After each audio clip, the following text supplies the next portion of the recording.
6월 23일 오늘의 말씀은 역대상 23장 1절에서 32절입니다.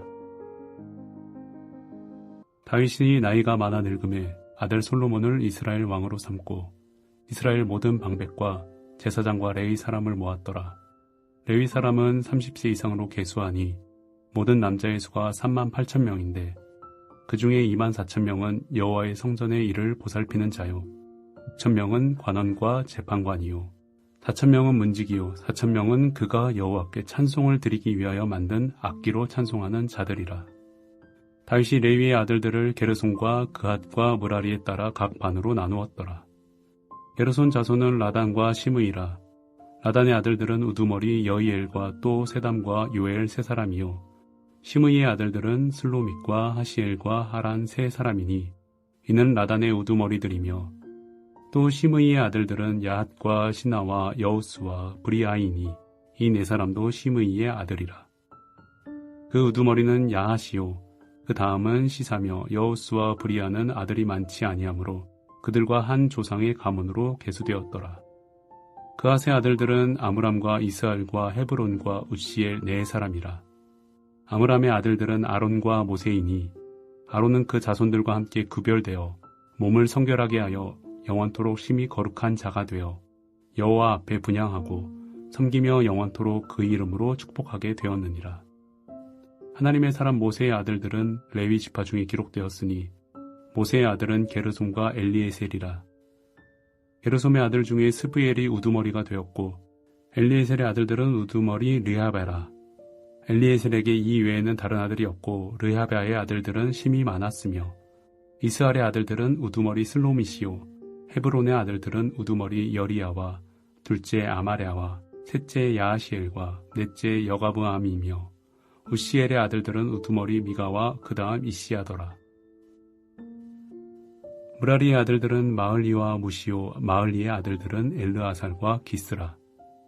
엘르아살이 아들이 없이 죽고 딸만 있더니 그의 형제 기스의 아들이 그에게 장가들었으며 무시의 아들들은 마을리와 에델과 예레못 세 사람이더라. 이는 다 레위 자손이니 그 조상의 가문을 따라 계수된 이름이 기록되고 여호와의 성전에서 섬기는 일을 하는 20세 이상 된 우두머리들이라.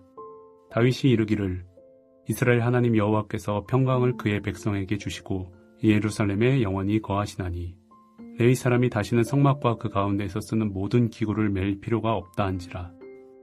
다윗의 유언대로 레위 자손이 20세 이상으로 계수되었으니 그 직분은 아론의 자손을 도와 여호와의 성전과 뜰과 골방에서 섬기고 또 모든 성물을 정결하게 하는 일, 곧 하나님의 성전에서 섬기는 일과 또 진설병과 고운 가루의 소재물, 곧 무교전병이나 과자를 굽는 것이나 반죽하는 것이나 또 모든 절과 자를 맡고 아침과 저녁마다 서서 여호와께 감사하고 찬송하며 또 안식일과 초하루와 절기의 모든 번제를 여호와께 드리되 그가 명령하신 규례에 정한 수요대로 항상 여호와 앞에 드리며 또 회막의 직무와 성소의 직무와 그들의 형제 아론 자손의 직무를 지켜 여호와의 성전에서 수종드는 것이더라.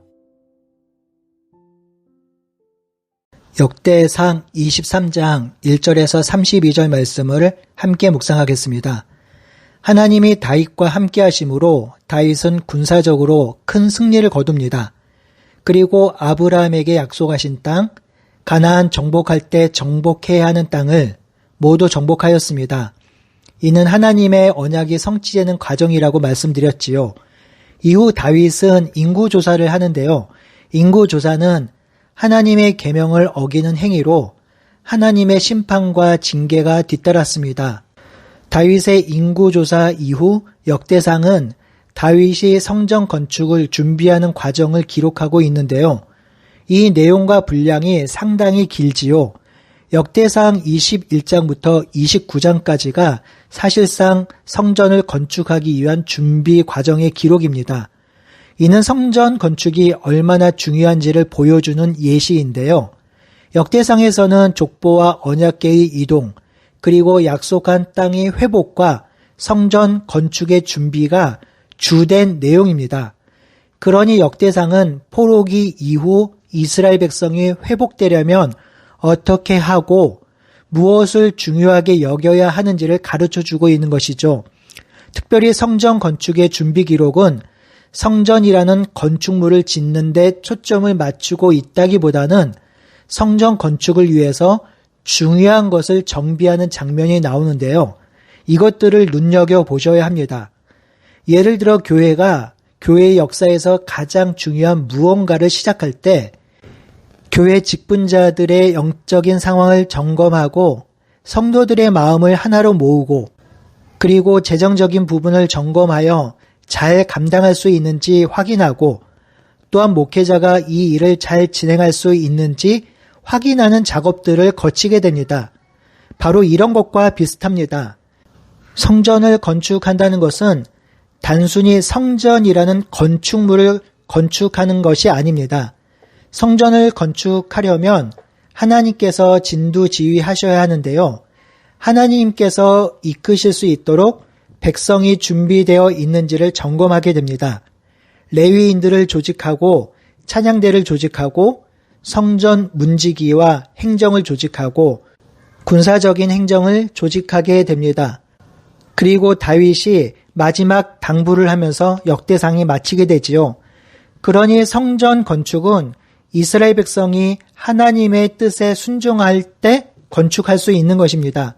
그런 의미로 성전 건축을 해석하고 이해하면서 적용하면 묵상에 도움이 되실 것입니다. 오늘 본문 23장을 살펴보겠습니다.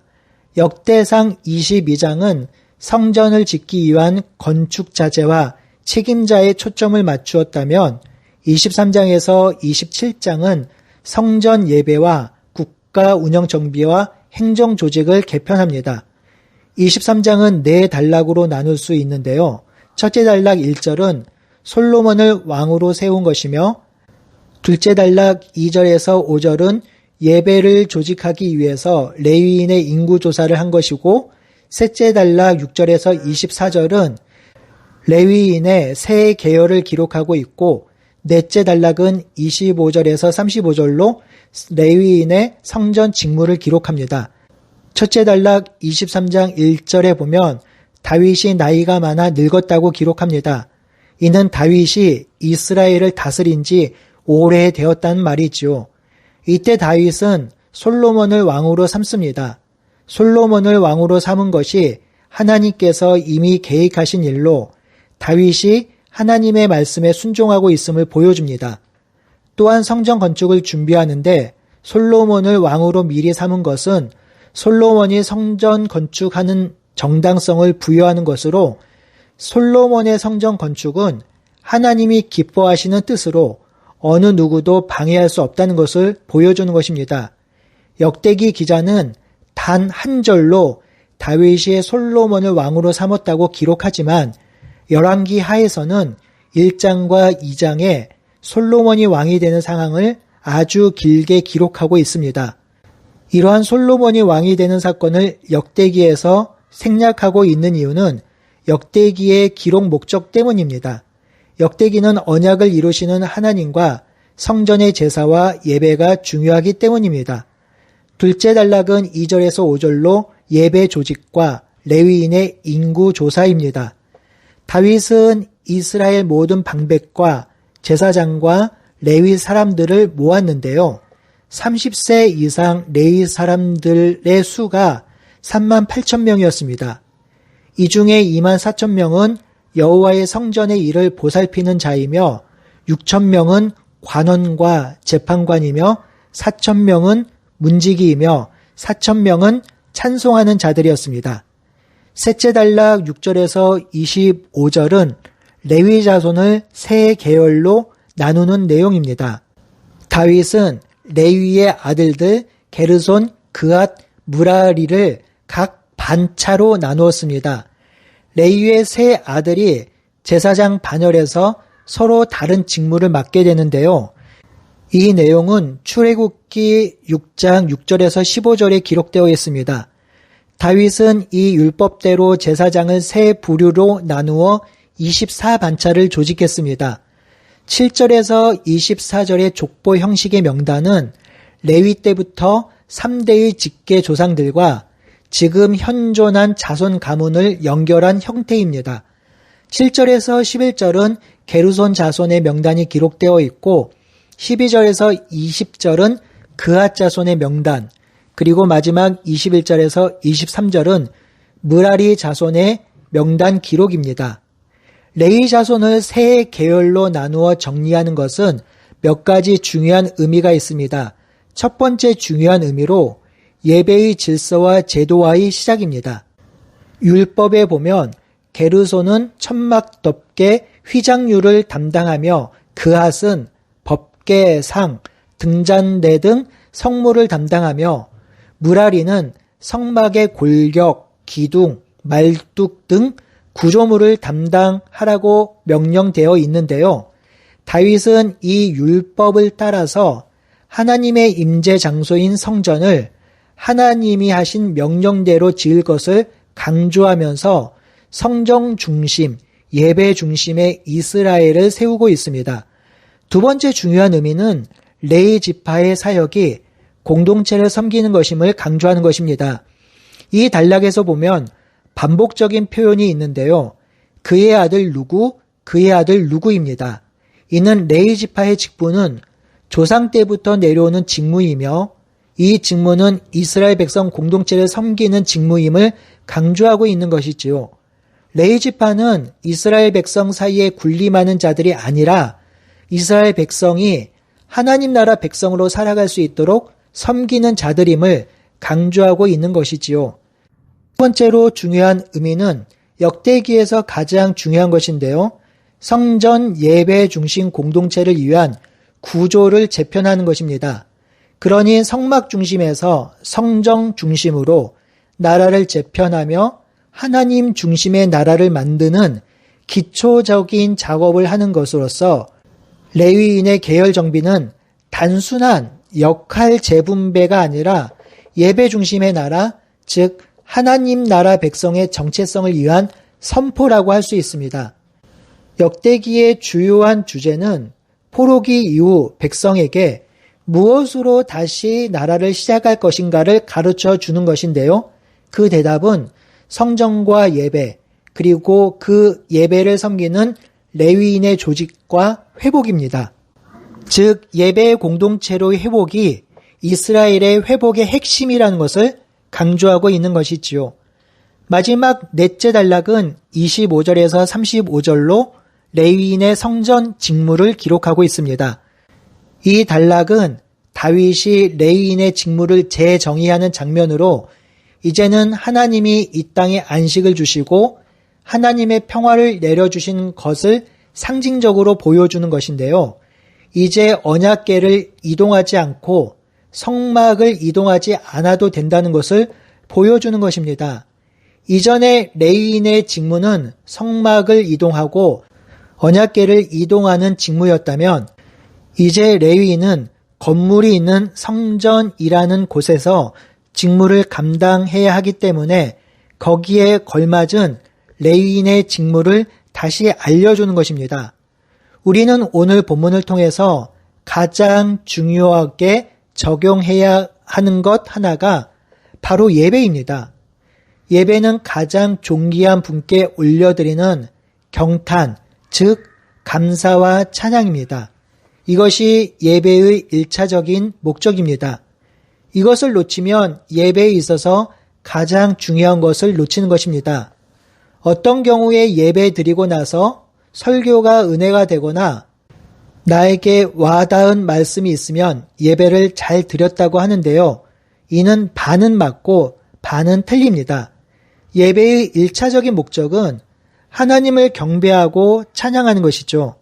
이렇게 하나님을 경배하고 찬양할 때 하나님께서는 그의 백성들에게 살아갈 은혜와 말씀을 주시는 것이며 그 말씀이 우리에게 힘이 되고 기쁨이 되는 것입니다. 우리 삶의 예배가 무너지고 예배를 올바르게 드리지 못하고 있다면 신앙의 기초가 흔들리고 무너지고 있다는 증거입니다. 그러니 우리가 항상 돌아보고 점검해야 할 것이 바로 예배입니다. 예배는 우리 삶의 중심이며 기초이기 때문입니다.